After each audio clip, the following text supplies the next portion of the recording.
هم طرز گونیا کردن. یک طرف ریسمون رو باید 60 باشه. 60 میخوای مثلا یک جا گونیا کنی، هیچی هم نداره، دیواری هیچی نداره. این طرف رو ریسمون رو 60 میگیری، نگاه 60 با یه زغالی رو ریسمون خط میزنی. این سر ریسمون رو هم 80 میگیری، نگاه 80 نگاه ریسمونش خط کشیده 80 درست 80.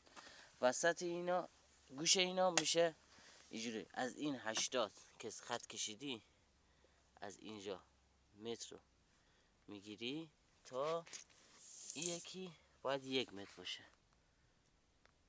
از اینجا تا اینجا از 1 متر باشه. نگاه دقیق 1 متر. این میشه گونیا.